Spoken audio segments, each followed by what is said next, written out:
여러분, 중년의 시기는 위기의 시대라고 합니다. 그래서 오늘 말씀의 제목이 한번 따라해 볼까요? 중년의 위기 극복.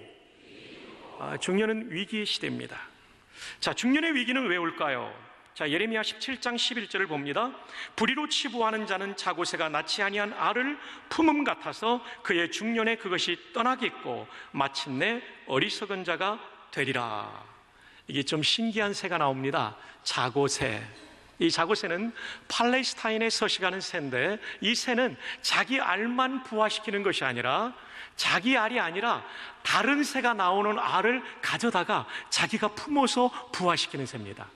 그래서 이 부화가 된 새들은 시간이 좀 지나면 이 둥지를 다 떠나버린다는 것이죠. 이것을 빗대어서 오늘 본문이 기록되고 있어요. 중년에 이르기까지 불의한 방법으로 재산을 모았던 사람의 재산은 중년의 때가 되면 자고새가 품었던 알이 부화되어 새가 되어 날아가는 것처럼 그의 품을 떠나게 될 것이라고 말해주고 있습니다. 물론 여기서 지금 중년은 한 개인을 가리킬 수도 있지만 본문에서 말하는 이 중년은 유다 나라를 가리키고 있습니다. 하나님만을 섬기고 하나님의 뜻에 따라, 하나님의 말씀에 따라 살아야 되는데 그렇게 살지 않음으로 말미암아 역사의 한 시점, 마치 인생의 중년의 한 시점처럼 갑자기 다가온 유다의 패망의 사건을 예언하고 있는 말씀입니다. 그러나 동시에 우리는 여기서 우리 중년의 때를 살펴볼 수 있습니다. 제대로 살지 못할 때 중년에는 이런 엄청난 위기가 다가온다는 것이죠. 그리고 또한 제대로 살아가고 있는 중년의 삶에도 인생의 위기가, 자고새가 떠나가듯 내가 가진 것들을 상실하게 되는 위기가 올 수 있다는 것을 우리는 이 본문을 통해서 깨달을 수가 있습니다. 중년은 위기의 시간입니다. 이 시기에 남자들은 직장에서 퇴사하는 위기를 겪게 됩니다. 직장밖에 몰랐던 남자들이, 그리고 직장에 올인했던 남자들이 어느덧 직장을 떠나야 되는 아주 큰 충격을 받게 되는 것이죠. 또한 중년기는 사춘기와 더불어 사축이라고 불려집니다. 사춘기는 10대의 청소년들이 인생의 봄에 겪는 진통입니다. 사축기는 인생의 가을이라고 할 수 있는 40, 50대 남성들이 또는 60대 초반의 남성들이 겪게 되는 인생의 가을의 허무입니다. 그런데 이 둘은 아주 비슷합니다. 신체적인 급격한 변화가 일어납니다. 사춘기의 청소년들은 키가 자라고 변성기가 오게 되고, 그리고 제2차 성징들이 나타나기 시작하죠. 자기도 깜짝 놀랄 만한 몸의 변화죠. 사춘기의 중년들에게도 이런 몸의 변화가 나타납니다. 근육이 빠져나가기 시작하고, 무릎이 아프기 시작하고, 치아가 흔들리기 시작하고, 그리고 머리카락이 하얘지든지 아니면 뽑혀나가기를 시작합니다. 그래서 지금도 지붕이 많이 허술한 중년의 남자들이 이 자리에 앉아 계시죠. 여성들은 폐경기를 경험하면서 내가 과연 여성인가 하는 고민 속에 우울감에 빠지고, 그리고 몸이 갑자기 열이 나는 합본을 경험하기도 하죠. 신체적인 변화 뿐만 아니라 정서적인 그리고 자아 정체감의 변화와 위기입니다. 청소년기는, 사춘기 때는 아이도 아니고 어른도 아닌 중간 상태의 자아 정체감의 상실, 중년기는 청년도 아니고 노년도 아닌 그 상황 속에서 자아 정체감의 상실. 나는 누구인가? 나는 누구의 아빠가 맞는가? 나는 누구의 남편이 맞는가? 아내가 맞는가? 이런 고민들을 하게 되는 거죠. 내가 이제까지 꿈꿔왔던 인생은 이루지 못한 그 꿈으로 남아있는 아픔들, 자아 정체감의 위기죠. 뿐만 아니라 앞으로 남은 인생을 어떻게 살 것인가? 사춘기의 청소년은 미래가 멀리 남아있지만 어떻게 앞으로 내 생애가 전개될지 모르는 불안감이 있고요, 사춘기의 중년은 이제 남아있는 노년기를 어떻게 맞이할 것인가에 대한 불안함이 있습니다. 근데 여러분, 이 사춘기의 중년의 위기를 겪는 사람 가운데 40대 중반에 겪는 사람은요, 이 두 가지 위기가 함께 옵니다. 아들과 딸이 사춘기가 되고 엄마 아빠는 사춘기가 되는 거예요. 이런 집안은 진짜 힘듭니다. 이런 집안은 특별한 은혜가 필요한 집안이라고 할 수 있습니다. 게다가 부부 사이에도 어려움을 겪게 됩니다. 호르몬의 변화가 나타나게 됩니다. 중년기를 맞이하면 남자는 남성 호르몬이라고 할 수 있는 테스토스테론이라는 것이 점점 줄어갑니다. 그래서 남성성이 줄어들어요. 그리고 여성 호르몬이라고 할 수 있는 에스트로겐이 점점 늘어가요. 그래서 자꾸 자신감이 없어지고 왠지 감성적이 되고 그렇게 됩니다. 근데 여성들은 반대로 여성 호르몬은 에스트로겐이 점점 줄어들고 남성 호르몬인 테스토스테론이 점점 늘어나가지고 강력한 여성들이 됩니다. 공격적인 여성이 되는 거예요. 그래서 집에 가면, 회사 가면 상사가 무섭고 집에 가면 아내가 무서워지는 거죠. 저도 아내가 무섭습니다. 이게 중년기에 모두가 겪는 생애의 과정이라는 것입니다. 양필성 집사님 오랜만에 오셔서 너무 반갑습니다. 청주에서 사업하시면서. 양 집사님도 많이 두렵죠? 네. 호르몬의 변화. 그리고 여성들은 역시 폐경기에서 오는 여성성의 문제, 그리고 부부의 성관계도 원만하지 않은 이런 위기들을 경험하게 됩니다. 그래서 정서적인 허무감과 우울감, 그리고 신체적으로 예전 같지 않은 어려움 등을 겪으면서 중년의 시기에 가장 많이 나타나는 게 외도입니다. 외도. 여러분, 그 훌륭한 다윗 왕도 중년의 위기 가운데 외도에 빠졌다는 사실을 기억하지 않으십니까? 우리도 그럴 수 있다는 것입니다. 남자 여러분, 갑자기 내 아내와 첫 연애했을 때 바라보았던 그 초롱초롱한 눈망울의 여자가 내 아내가 아닌 것이 나타났습니까? 여러분이 지금 중년의 위기에 진입했다는 증거입니다. 동그라미 그리려다 무심코 그린 얼굴이 여러분의 아내가 아니라 또 다른 여자로 나타납니까? 여러분이 굉장히 심각한 중년의 위기에 진입했다는 것을 보여줍니다. 내 아내가 아닌 사람과 함께 식사하고 데이트하고 싶은 생각이 납니까? 여행하고 싶은 생각이 납니까? 여러분, 중년의 위기에 도달한 것입니다. 긴장해야 된다는 거죠. 아니면 망가질 수 있다는 거죠. 이건 남자만의 문제가 아닙니다. 여성의 문제도 그렇습니다. 여러분, 메디슨 카운티 다리라는 영화를 보셨죠? 그 유명한 여배우가 멋진 남자 클린트 이스트우드인가요? 운명의 만남을 갖죠. 메디슨 카운티 다리에서 남편과 자녀들은 멀리 어디로 갔고 며칠 동안 떠나 있었고, 그 며칠의 틈에 찾아온 사진작가 클린트 이스트우드, 멋진 남자예요. 사랑의 불꽃을 피웁니다. 근데 여러분, 문학 작품과 영화는 그것을 로맨스 그레이, 중년에 찾아온 사랑이라고 말하지만 성경은 그것을 불륜이라고 정의합니다. 수많은 소설과 영화가 로맨스 그레이를 말하고 있지만 성경은 그것을 불륜이라고 말하고 있어요. 우리의 삶의 기준은 소설과 영화가 아니라 성경책이 되기를 바랍니다. 하나님의 말씀이 되기를 바랍니다. 중년의 위기 가운데 찾아온 외도. 아마 이 자리에도 지금 외도 중인 사람이 있을 거예요. 한번 손 들어 보실래요? 어떻게 손을 들겠어요? 감히 못 들죠. 그러나 목사님, 저예요. 저 하나님, 저 아시죠? 제가 지금 헤어나고 싶어요. 이런 하소연을 하는 성도가 이 자리에 있을 거예요. 빨리 나와야 돼요. 빨리 끊어야 돼요. 왜 그런지 아십니까? 성경이 그것을 죄라고 말하고 있기 때문이고, 십계명 제7계명이 간음죄라고 말하고 있고요. 이것은 당신의 영혼을 파괴할 것이고, 당신의 배우자의 영혼을 파괴할 것이고, 당신의 자녀들의 인생에 엄청난 파괴력을 줄 것이고, 뿐만 아니라 여러분이 불륜의 관계에 있는 그 여성의 인생까지도 파괴하는 겁니다. 빨리 돌아와야 돼요. 제일 좋은 것은 빠지지 않는 거예요.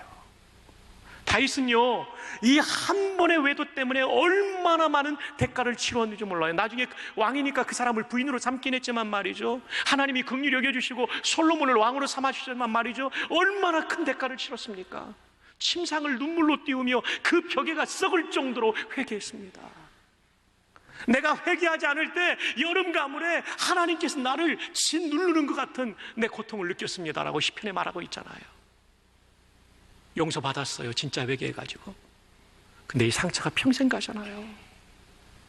바세바를 볼 때마다 저 여자의 남편이 내 충직스러운 장군이었는데, 사단장이었는데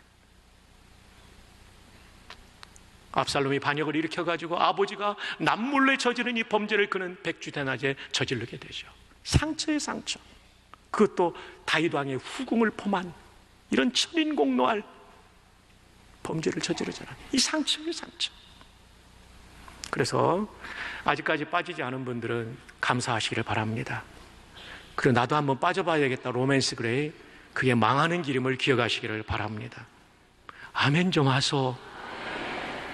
그리고 빠진 사람 있으면 빨리 돌아오시기를, 좋은 말 할 때 돌아오시기를 바랍니다. 옆에 있는 분을 축복합시다. 네 아니지? 한 번 더 축복합시다. 빠지지 맙시다. 한편으로 이제는 장수 시대가 되다 보니까 배우자를 먼저 하늘나라에 보낸 분들이 있어요. 사별의 문제를 어떻게 다룰 것인가. 김영석 박사님은 100년을 살아보니라는 책의 71쪽 이하에 이것을 한 장으로 설명하고 있어요. 100년을 살아보니까 혼자 사는 게 외롭다. 김영석 박사님은요, 사모님을 20년 동안 병수발을 했어요. 굉장한 대단한 분이죠. 그런데 그 위에 혼자 살아오면서 쭉 보면 내가 좀 더 젊을 때 재혼했으면, 이런 생각을 가지세요. 여러분, 이 강단에서 이런 얘기를 제가 지나간 12년 동안 한 번도 하지 않았습니다. 근데 성경 보니까 아브라함도 재혼했습니다. 사라가 죽고 난 다음에. 또 성경 보니까 룻이라는 여인이 젊어서 청산 과부가 되었는데 시어머니의 도움을 받아. 이 시어머니가 좀 훌륭한 시어머니예요. 며느리를 시집 보냅니다. 물론 이것은 계대 결혼법에 의한 유대의 관습에 따른 것이긴 하지만, 그러나 성경이 이렇게 사별한 배우자에 대한, 남아있는 자에 대한 재혼을 허락하고 있습니다. 자, 여러분 딱 보니까 모두 100년 이상은 다 살 것 같습니다. 그래서 혼자 되신 분은 건전한 교제를 시작하십시오. 목회자들과 또는 당회원들과 의논하면서, 그리고 자녀들이 있다면 자녀들의 허락하에서 여러분들이 배우자를 만나십시오. 혼자 살기에는 인생이 깁니다. 물론 그러나 90이 넘은 분이 재혼하신다면 그건 모르겠습니다만은 연령은 어떻게 정해야 될지 모르겠어요. 그것은 기도하면서 받으세요. 그리고 주례자가 필요하다면 항상 무료로 대기하고 있다는 사실을 여러분들에게 알려드리고 싶습니다. 자, 그렇다면 우리는 어떻게 이 중년의 위기를 극복할 것인가? 먼저 하나님과의 관계를 회복해야 됩니다. 중년의 위기는 결코 만만한 것이 아닙니다. 뼛속같이 밀려들어오는 허무감과 이 좌절감, 내 꿈을 이루지 못했던 이 좌절감, 그리고 왕따 당하는 소외감, 너무 큰 거예요. 이것은 전능하시고 전지하시고 나를 사랑하사 독생자까지 주신 하나님 만나지 않으면 해결될 수 없는 것입니다. 그래서 예레미야 17장 12절 이하에 영원로우신 보좌여 시작부터 높이 계시며 우리의 성소이시며 이스라엘의 소망이신 여호와여, 무릇 주를 버리는 자는 다 수치를 당할 것이라. 무릇 여호와를 떠나는 자는 흙의 기록이 되오리니 이는 생수의 근원이신 여호와를 버림이니이다. 여호와여, 주는 나의 찬송이시오니 나를 어떻게 하소서? 고치소서. 그리하시면 내가 어떻게 된다고요? 낫겠나이다. 나를 구원하소서. 그리하시면 내가 구원을 얻으리이다. 나를 고쳐주십시오. 중년의 위기 가운데 상처 입은 나를 고쳐주십시오. 어찌할 바 모르는 나에게 새 힘을 주옵소서. 하나님을 만나는 거예요. 여러분, 여러분에게 추천하고 싶은 책은 중년 리모델링이라는 책이에요. 서울신대 상담학과 교수님, 짧은 책이에요. 너무 좋아요. 이 책에 보면 에리 프롬은 중년의 위기를 상담할 때 정신분석학과 심리학으로는 다 해결이 안 된다. 에리 프롬이 말합니다.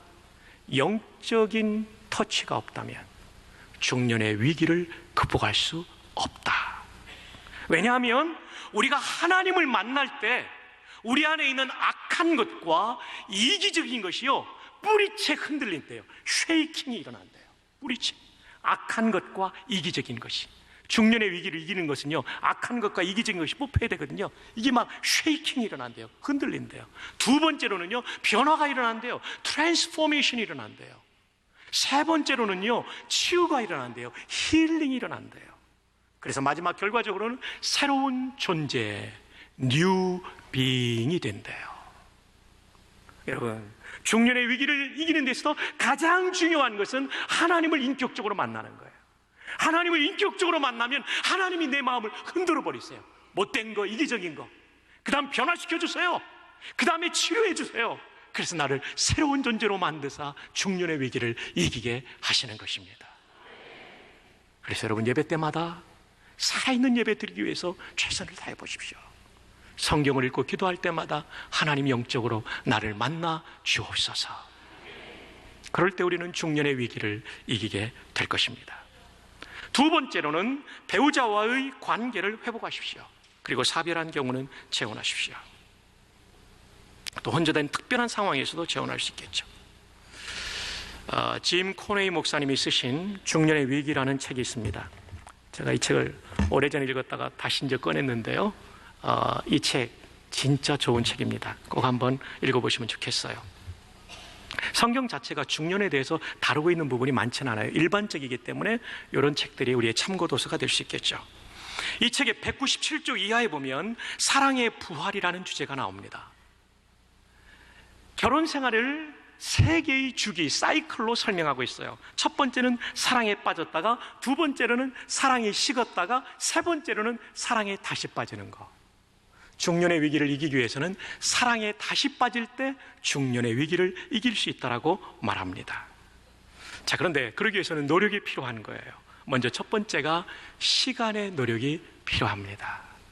여러분이 부부가 둘만의 시간을 가질 수 있도록 일주일에 한 번, 한 달에 한 번, 그것이 짧게는 저녁 식사 마치고 동네 한 바퀴를 돈다라든지, 해운대 바닷가와 강한리 바닷가를 걸으면서 동백섬을 돌으면서 대화를 나눈다든지, 아니면 1박 2일로 가까운 통영을 가다든지 하면서 여러분만의 대화의 시간이 필요합니다.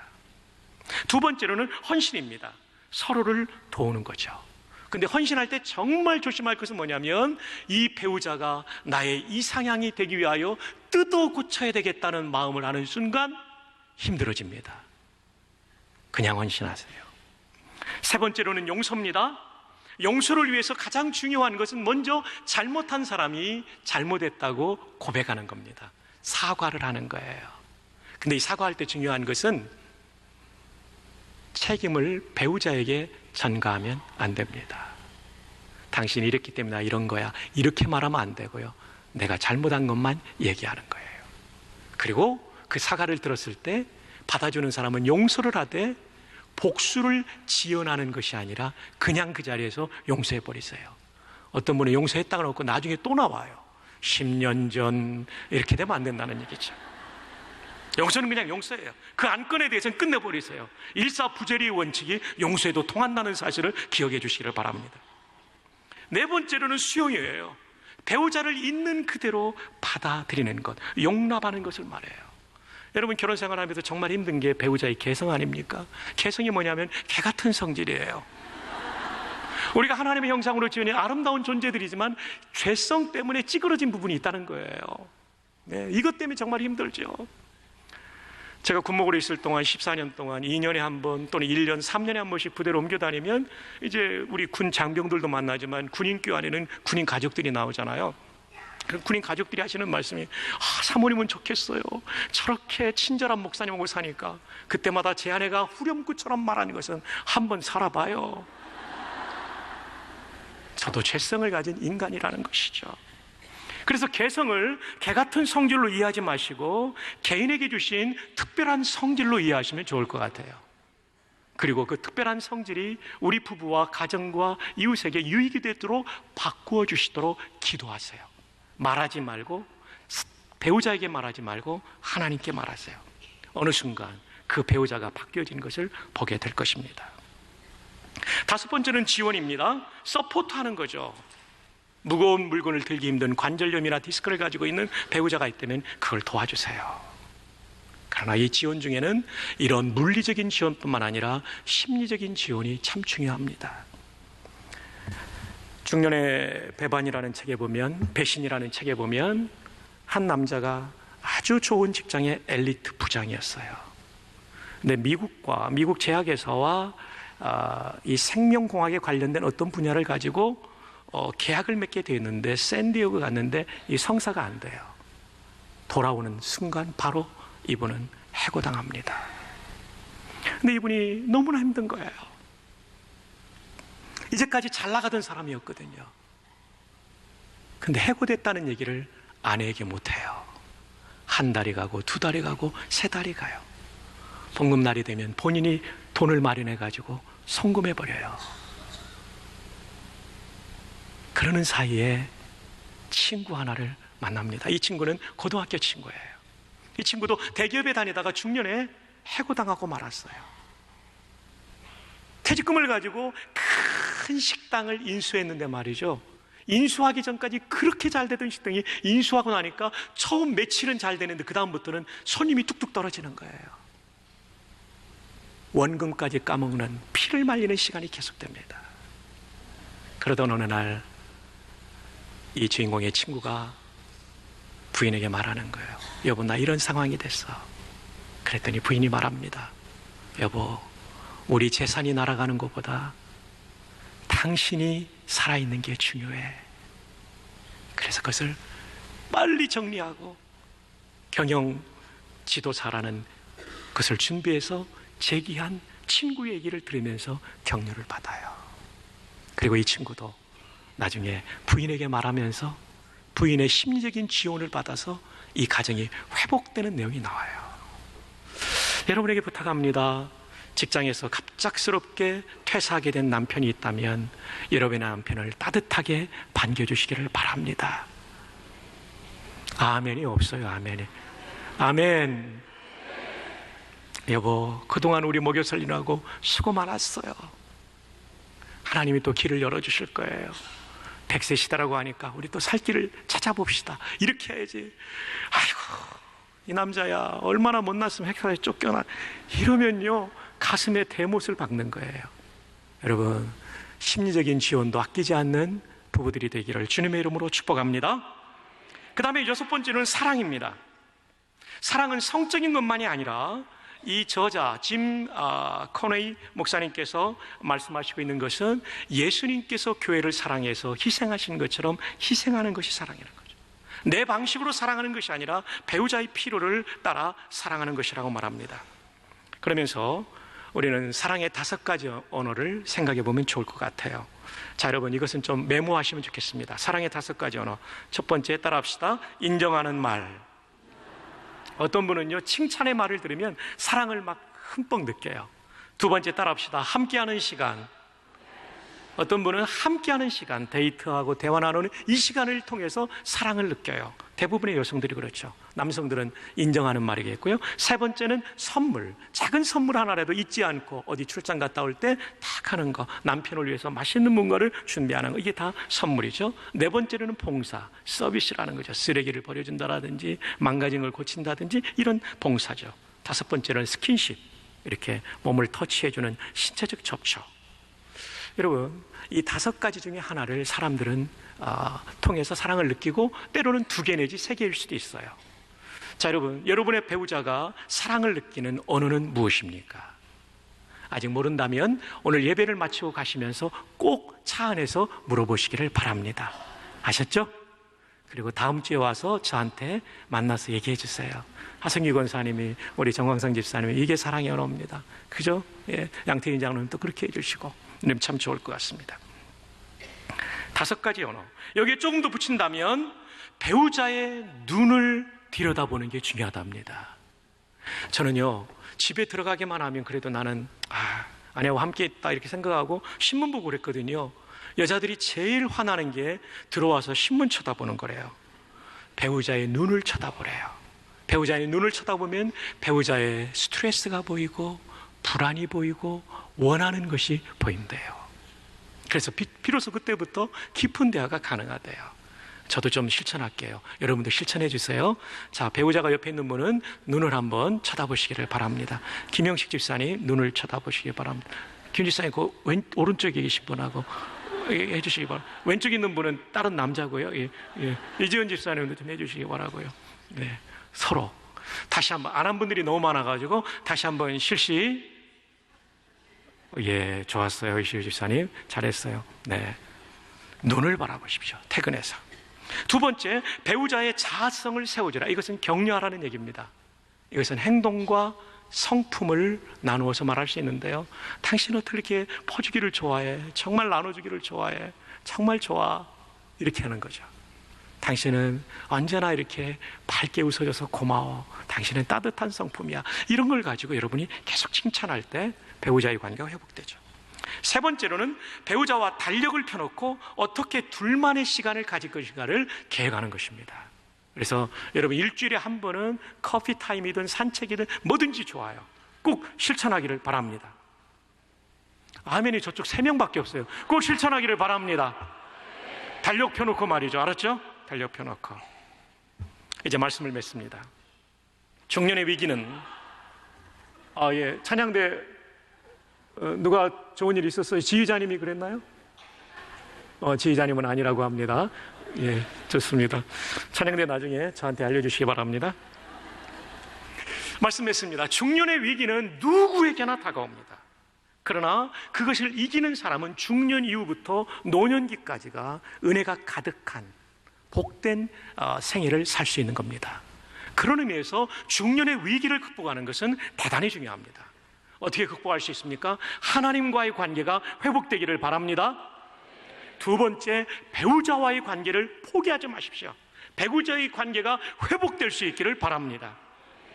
그래서 우리 모두는 이 중년의 시기를 하나님의 은혜 가운데 배우자의 지원과 격려 가운데 승리하며 함께 행복한 하나님 나라의 예고편을 경험하게 될 것입니다.